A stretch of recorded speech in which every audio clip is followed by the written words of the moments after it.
The Bad Guys, a DreamWorks production directed by Pierre Piriful, is an animated movie inspired by a book going by the same name by Aaron Blabey. It tells the story of a criminal group of anthropomorphic animals pretending to reform themselves after getting caught, until finding out that the head honcho of the group actually wants to become good. The movie received generally positive reviews for its animation, writing, humor, and voice acting, and the film uses cinematic techniques to show the main characters as they continue on their lives, just committing crimes before having their hearts changed. And that is all shown in the opening scene. The movie starts with a black screen with a character talking, and then fades into a newspaper on a diner table. The camera then moves away from the table, revealing two of the main characters of this film, and settling down for a shot of their conversation. Music kicks in as they're about to leave their table, with the camera following them before. The camera moving then reveals a group of people huddled together on a wall in fear of these characters, before settling again while they're going to pay for their check. This time the camera reveals a girl walking out of the restroom and running back in terrified. They then leave the diner and go towards the building, later revealed by the camera to be a bank. Casually, they walk in and proudly announce, "Oh my gosh, just robbing this place." Walking off camera, then breaking something. We see them running from the left to the right as the camera pans to see them break a window to jump out. This part of the scene ends with them getting in a car and going. One thing that's really cool about this section of the scene is that it's a continuous shot. Everything is happening as the camera is recording the main guys just going about doing this. The practical, well-lit room lighting in the diner adds to the realism that this maybe has happened, but is immediately contradicted by the talking snake and talking wolf. The color throughout this scene makes it feel like there was supposed to be a color contrast, but is more of a color palette with how the colors fall around the same part of the color wheel. The camera frames the talking animals in a mid-range shot for most of the continuous shot, but also puts them in a two-shot as they talk. For sound, besides the Persona-esque music playing in the background, there's a lot of diegetic sound playing throughout the shot. People screaming, the bells on the door of the diner, and the car screeching to a halt after seeing the two. As for camera movements, it's almost as if the camera was on a dolly or a following shot that follows the characters walking out the diner. Going back to the scene now, it cuts from them jumping out the window to them running to their getaway car, before cutting to a street view to an on-the-hood car shot. Some more cuts happen with them doing a sick jump on a road to start our next shot. There's a tracking shot of the wolf as he breaks the fourth wall, talking to the camera with the camera zooming in on him, still talking before moving the car. Then there's an extreme close-up of him being scary and stuff because he's the Big bad wolf. After that, he's voicing over a shot where he's bragging about being the villain in every story, before cutting to a hood shot introducing his snake friend, Snake. There's now a montage-style editing to introduce Snake, the wolf voicing over how he's a safe-cracking machine before cutting back to the hood shot. There's a cut to the mirror of the car to reveal the police have arrived, before the camera zooms from the hood shot to a drone shot of them kicking it into gear to run. They're zooming through the streets and are about to hit traffic before a spider hacks into the city grid to change all the stoplights as the wolf is counting down. The spider then jumps as the wolf introduces them as a main character, Tarantula. There's another montage-style introduction to introduce Tarantula, again with Wolf voicing over the introduction of what she's done. It cuts back to Tarantula, now following in slow motion to land in the car and changing the lights again. The wolf congratulates her as she goes on to say that, "I also took over the police dispatch, blurred their satellite imaging system, grounded their chopper,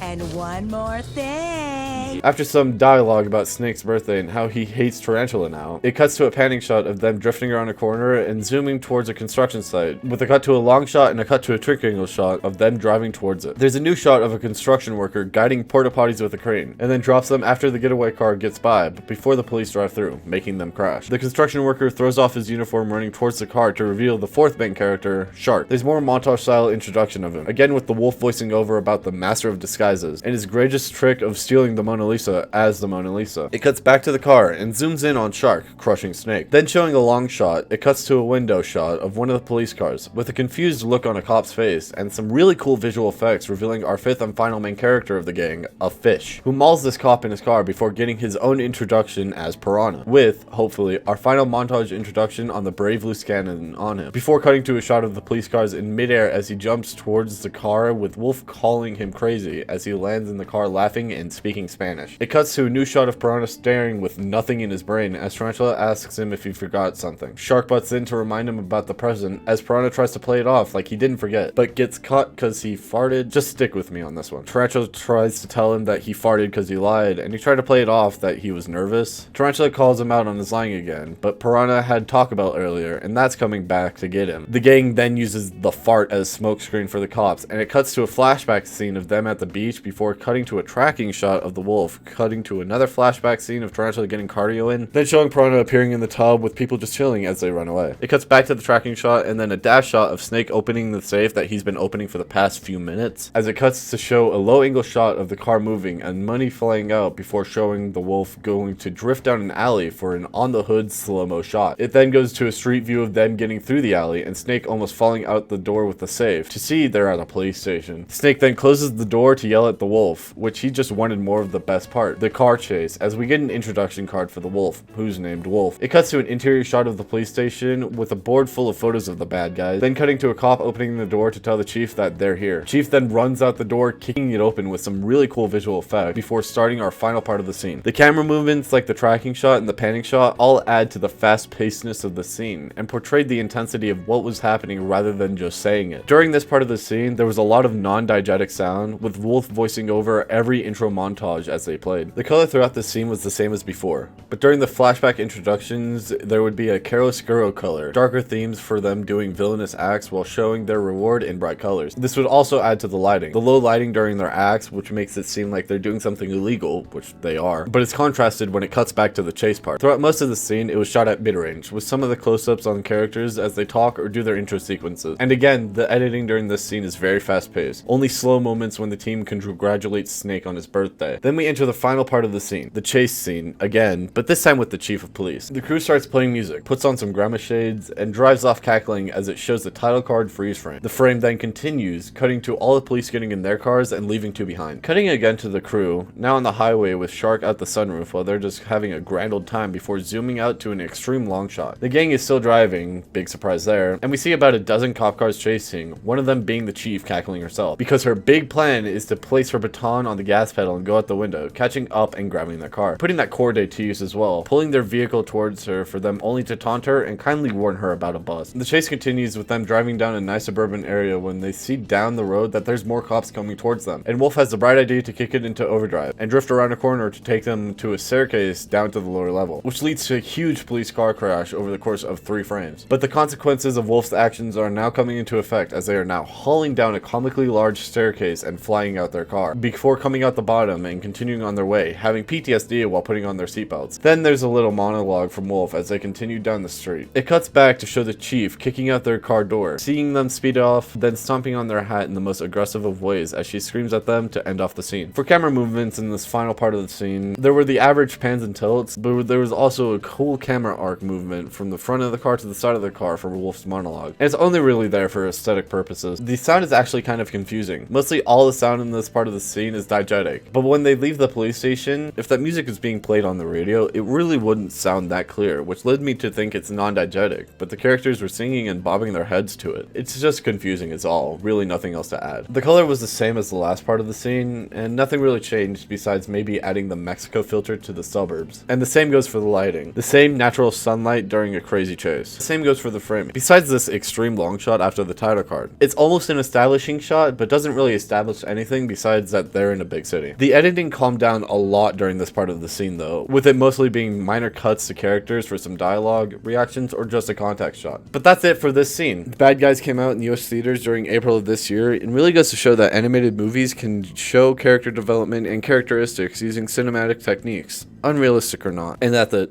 didnt